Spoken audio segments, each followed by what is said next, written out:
Mahal mo ga ako? Mahal na mahal.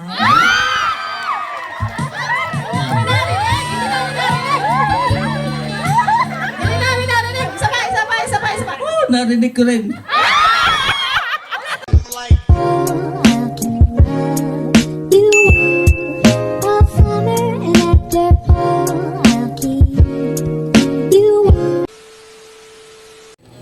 Obe, bakit biglang tumahimik? Anong nangyari? Hinihintay yung love story. Oo nga eh, parang abang-abang kayo sa love story ng aking mga magulang. Sa totoo lang, hindi ko rin alam eh. Hindi ko rin alam kung anong love story ng aking mga magulang. Ang alam ko lang, sila yung naging mag-asawa nang hindi naman sila. Yun ang aking alam. Parang sila yata ay magkakabarkada. Ganun po. Sabi ng aking tatay, mahiya ka naman. So ako mahihiya, ang nakaatang ho sa akin, ako'y magkwento ng inyong love story. Ay, alam naman na ikwento ko yung hindi totoo eh. Siyempre, yun naman eh, kayo din na nagkwento sa akin. Hindi ko naman yun imbento. Siya, yae. Ayun ho, ang alam yun ho, alam ko sila yung magkakabarkada. Madalas ko kasi sila ay parang nagkakasama sa mga, noon kasi ay usong-uso yung mga sayawan. Tatay, pasensya na eh. Hinaiatang sa akin, anong aking gagawin. Alam mo, ipahiya ko yung ako'y napag-utusan lahat. Madalas po sila ay magkakasama sa mga sayawan, sa mga, noon ay usong-uso yung mga pistahan, mga tuklong-tuklungan ata. Pati mga pagpunta-punta yata sa dagat yan, yung mga magkakapartner na hindi naman sila eh, hindi ko alam. Inikwentulahan din sa akin. Ngayon ay parang dinig ko, may nangyari yata na nakakatuwa. Parang dinig ko, sa isang sayawan, nasa sayawan sila. Ngayon ay ang akin ho, may medyo groovy na nung bata pa eh. Jeprox na yan, bata pa nung talagang medyo ano na yan. Siyempre, medyo nakainom. Meron hong sumayaw sa aking inay. Ay, sinasayaw pala siya. Sinasayaw ho ng tatay ang inay. Ngayon, inay, ba't kayo parang ano? Sinasayaw ho ng tatay ang inay hindi sumama. At parang medyo nakainom na nga ako ang tatay eh. Ngayon, meron nung sumayaw sa inay. Hindi ko alam, hindi ko na lang kung matandaan eh kung sino. Mahirap naman magbanggit ng pangalan kahit kilala ko. Ay, oo nga eh. Kayo na may kwento ninyo sa akin eh. Sumama ho ang inay. Doon sa isa. Oo. Ay, di siguro yung aking tatay nag-jailing, ano. Bakit siya hindi sinamahan sa ebe sumama? Siguro sa loob ng tatay ko, teka, para ako'y mauunahan Ay, ang akin pa naman ng tatay, ipatay na patay sa legs ng aking inay. Talaga naman ho. Sobrang kinis na hot, bilog na bilog ang hita ng aking inay. No. Kaya ang aking tatay, ipatay na patay isa at sa inay. Hindi na ho sa mukha kundi sa legs. Siguro sa sobrang alit napaisip ko ang aking tatay para kung mauunahan. Nung gabi nakainom ay dumayo ho din ari pa ho ang bahay. Lumang-luma pa, hindi pa ho gaya ng bahay na yan. Mataas pa na may masilong, ganyan. Parang pumunta yata ho diyan. At ang inay sabi daw sa inay, ikay magsabi na, sabi ho, di tinikulaan na naman.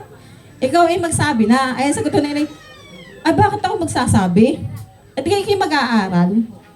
Hindi ko alam po talaga kung ano yung buong kwento. Ay narinig ho yata ng aking mamay tunay, kung kilala ho ninyo, mamay tunay. Ay narinig ho. Di ang ginawa ho ng mamay. Siyempre, noong unang panahon, hindi naman ho po pwedeng mga ganun-ganon. Ngayon, ikaw ay matitigan lang, ay akala may mabubuntis na. Ganun ho noong unang panahon. Ay, ang ginawa ho ng mamay, umalis daw. Nagpunta, pag-uwi, kasamang mamay umpik. Mamay umping, Tino. Sa nanay During. Yun ay bunsong kapatid ng nanay-nana. At pagdating ho din ay iyon ho dire-diretso na ipinatawag na ho ang mamay Ibaristo, yung tatay ng tatay, at di mamanhi ka na daw ho. Yun ho ang nangyari doon. Kaya sila ay siguro hindi na kayo nagtataka. 50 years ay ganun ho ang mga itsura.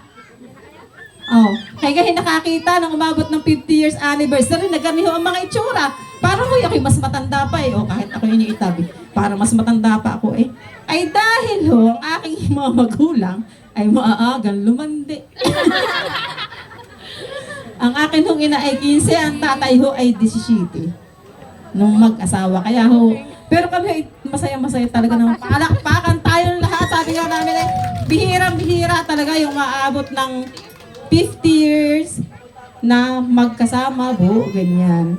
Na yun ho, maraming hirap na pinagdaanan. Hindi ho sila umabot ng ganyan na masaya, na simula magsama ay masaya. Hindi. Marami ho silang pinagdaanan. Hirap, ginhawa, nadyang namumulot daw ho ng upos ng sigarilyo sa ilalim ng silong at walang pambili. Marami ho, ako'y naipaampun pa. Talaga naman. Ako'y palaki ho sa akin ay ang nanay at ang mamay. At hindi ko ho alam kung bakit. Hindi ko na rin ho inalam. Basta alam ko ako'y naipaampun. Ayun, tapos marami ho. Tatay ko'y nag-abroad. Kami nangunguha ng bunga ng bayabas para maibenta. Ang nanay ko'y nananahin ng mga baby dresses. Ano pa ba yun? Hanggang sa nag-Maynila. Doon na ho nag-umpisan medyo kahit papaano ay nakaalwan-alwan ng kaunti nung sila ay mapapunta na ng Maynila. At the rest is history. Ako may natatandang pa palang isang kwento. Bago ko ang makalimutan. Alam niyo ho dati, ang tatay, lagi daw hong tinatanong ang inay kung siya'y mahal. Mr. DJ, ano ka naman yung parali mong iyan? Nakakagulat eh. Lagi daw tinatanong ng tatay ang inay kung siya'y mahal. Eh, hindi naman daw sumagot-sagot ng inay kung siya bagay mahal o hindi. Ay, di ngayon yung ating itatanong, tatay. O, ngayon yung itanong. Ngayon natin tayo magkaalaman. Eh, 50 years na naman. Ay, ano pa baga nakakahiya doon? Nakakaingit ka kay naabot ng 50 years. O, sino ho dito ang umabot ng 50 years? Wala pa. Talaga na ko palakpakan para sa aming mga magulang. Ayun, meron daw isa. Yata doon po sa itaas. Sumabot. Ay, ari pa pala. Ang mga titanseng, belated happy 50th anniversary po. Madaya eh. Hindi mala nagpakain. Talaga naman. Daming-daming kwarta. Aray, tatay. Sa 60 na daw, Mare. Sa Yan, hahabol ng 60. Okay, sige. Ay! Umabot na ng 50 years ay nahihiya pa. Ay, kailangan na. Ay, hindi ho ka naman pwedeng tumagay. Paano ka naman, alam na natin hindi po pwedeng tumagay. Hihintayin pa natin may tagay.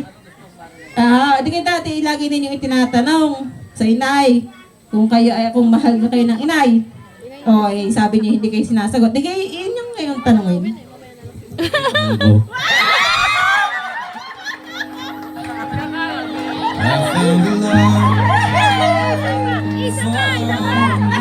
Hindi naman naririnig. Ang matanda na ibigay pa. Walang sinakse. Ano yung tanong? Pag ako'y hindi mo sinagot ngayon, na kayo magbabarak maglakad. Hindi na ako nagpapakain ng baboy, mahal. Isa ay mawawala ang kabuhayan. Isang pang tanong. Ano yung tanong? Ano yung lagi niyong tinatanong? Sa tatay, ano nga yung tinanong? Hindi masagot-sagot ng inay. Yun yung itanong ngayon. Ayun nga, kung ako'y mahal niya. Dito ako sa kabila. Inay, sagot. Sagot. 50 years na hindi pa rin masabi. Kailangan na.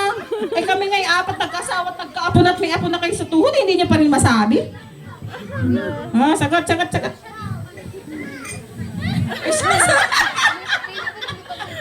Ay, para kilala mo rin ang buhay. Sa sa inyo, huwag niyo akong pahahawakin ng mic eh. Magandang hapon sa inyo lahat.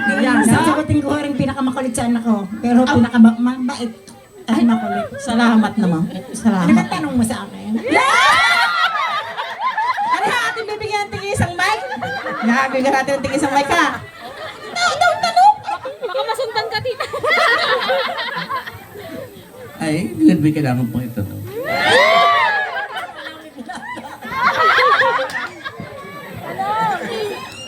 Sabi ni Juna, ay...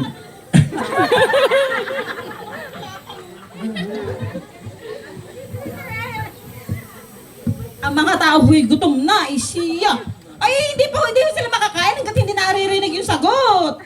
Kailangan marinig muna yung sagot bago sila makakain.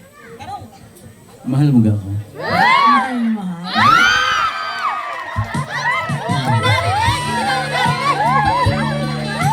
Hindi namin narinig. Sabay. Oh, narinig ko rin. Ay naman, hindi naman kayo. Hindi ko narinig yung sagot ng inay. Ano na kayo? Oo nga, mahal na mahal ko ang iyong ama. Naku, Diyos ko po. Sana all. At ayun nga ang kwento ng aking mga magulang. Ay nay siya, may nag-request. Ay kung talaga daw kung mahal ninyo, ay isa pa daw kung halik. Isa pa daw kung halik? Ay request nila. Ay, sila tayo nagugutom na. Ay, kailangan na makita yung isa pang matamis na halik. At ang tayo ay makapagpakain.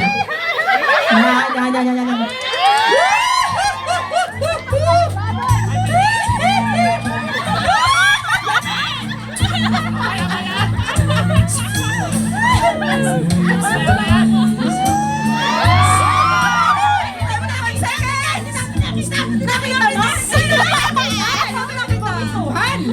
Sabay, kasi kami importante. Kaya nga, isa pa.